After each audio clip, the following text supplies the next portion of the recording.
Hello, guys.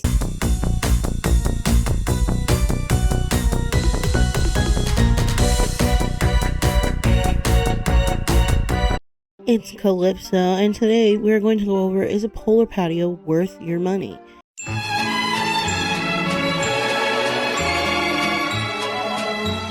You're probably wondering who this is. A couple of my desk pets, and they'll rotate. I have plenty of them to put there. But today we have you. Anyway, today we are going to talk about if polar patios are worth your money. If you're not sure what a polar patio is, it is at Disney's Blizzard Beach. They are essentially their cabana type situation. They are between $400 plus really. Today we're going to go over if they're worth it because Davy and I rented one. So if you like this type of content and you enjoy watching me for whatever reason you do, please like, comment, and subscribe to see more of this and more of my fabulous self. Anyway, let's get in with the video, shall we? So first we're going to talk about what exactly a polar patio is. Now, there are 3 different tiers of polar patios. They're all the same thing. They're the cabana service. So your lowest tier is going to be called the lodge umbrellas. This is essentially just this area in these sandy beach areas near the wave pool where you get a beach umbrella, a couple lounge chairs, a couple sand chairs, and 4 towels. Okay, so and these are your cheapest tier. Again, we'll go over the price in a second here. Your second one you're going to get is the polar patio. And I think it's just, polar patio standard is what it's called. And essentially this is where you have like a little deck. Sometimes it overlooks the lazy river. Sometimes it's just in the super shaded areas. And you get seating for up to 6 people, a bunch of towels, a locker to put your stuff in, ice water, which is available all day. And you'll see later, they will just keep bringing you ice water and you can ask them to bring you more before you leave. And we did that. And select soft drinks, i.e. they give you a collectible resort mug. I'll input a photo of it because it's in the other room and I don't feel like getting up and getting it right now. And then your most expensive is Polar Patio Premium Plus. Okay, and this is seating up to 6 people, a roof, so instead of just a giant umbrella like the Polar Patio standards have a very large umbrella, this would have an actual like gazebo type roof, okay? A mini fridge, an oscillating fan, cell phone chargers, towels, a locker, ice water available all day, and also the soft drinks. Now, both the polar patios come with a dedicated service attendant, which you will see. There's footage of her in this video. They just like designate a Disney cast member person to basically just do your bidding all day. You want food, you can order it from them. They will pick up food, they will pick up alcohol, they will pick up pretty much everything other than the Coca-Cola Freestyle cups that they give you, okay? And then you can also obviously upgrade things if they have the ability to. So the only difference between the Premium Plus and the regular one is the roof, a mini fridge, the oscillating fan, and phone chargers. Other than that, pretty much the same thing with the exact same amount of chairs. They both accommodate up to 10 people, but there's only 6 chairs. Now we're going to go over price for each patio. Now, in regular Disney fashion, these are all fluctuating pricing, which means depending on what day you go and depending on how many people have already booked the polar patio, it will be more expensive. So the lodge umbrellas, which is the lowest tier, are between $50 and $109, not including tax. Okay. The polar patio regular ones, standards, are $225 to $425. I ended up paying the maximum amount this time. And the premium plus ones are $350 to $525. So the range you can end up paying for all of these are between $50 and $525, not including tax. So now we're going to talk about my experience. So obviously we got on the bus from our resort to Blizzard Beach. Okay. And obviously I walked in there. It was a wonderful day when we got there. Subtle foreshadowing. And you have to go to the front, like the front store, the store that's in the front, where you buy all the like water shoes and shit. And you check in, and then they give you this purple wristband with the number of where your cabana is, essentially, because they're all numbered. And then you wait. You either have two options. You can either wait for the attendant to show you where it is, or you can go find it yourself. Now, I was feeling particularly bougie that day, so I waited for the attendant. About 15-20 minutes for the attendant to get there. And then they took us to our little polar patio. So as you can see, when we got there, it was all set up, all cutesy wootsy nice. They peel back the little chain. You can put it back to keep people from poking in, because people will poke in and try to like sit there, which is crazy. And we had it happen multiple times. We were sitting there, people would like come up, and we'd have to close the little chain.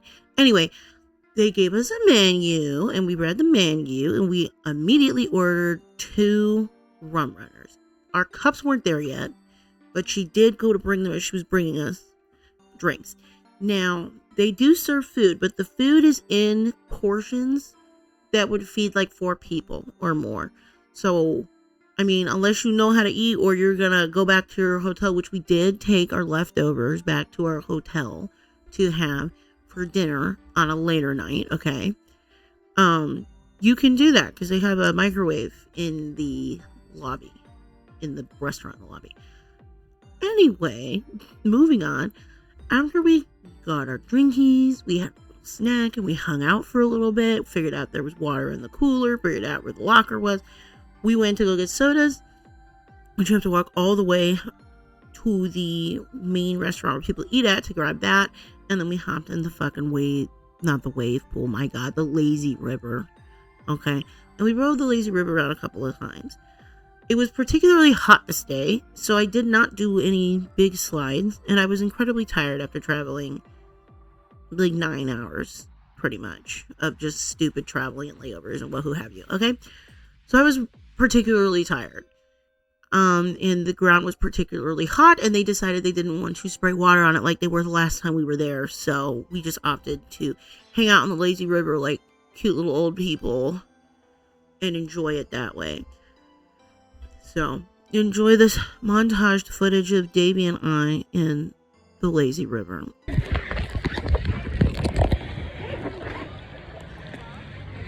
My fat ass cannot fit in this. Oh, he's yelling at Goofy.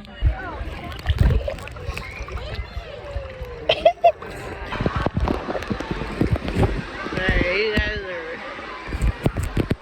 are a little wet there.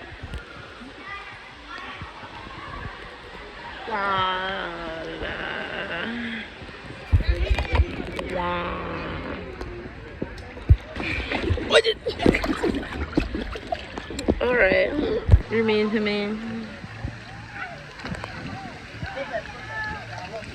You're not gonna. You're not.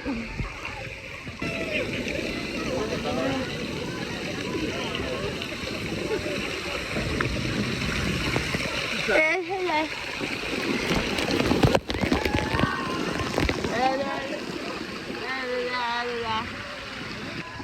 Davey likes to push me into the things and then not do the things.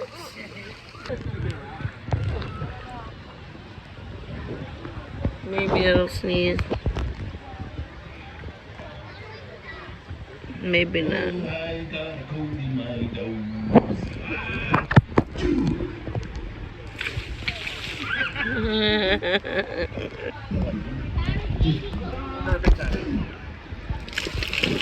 That's great, missed everybody. A little bit after that, tragedy started. It started to rain, and it looked like we were pretty much safe from it, so we just moved ourselves directly under the umbrella. This did happen to get a lot of the stuff wet around the umbrella, but we did have all of our stuff firmly in the safe. Our stuff is in there. As I just said there. Yeah, it's in the safe. So luckily none of our stuff got wet. After this, we kind of just like, we could go back. We have about 4 hours till we have to go to dinner anyway. So, and we'd stay there for, I think, about 6 hours. We were there for about 6 hours.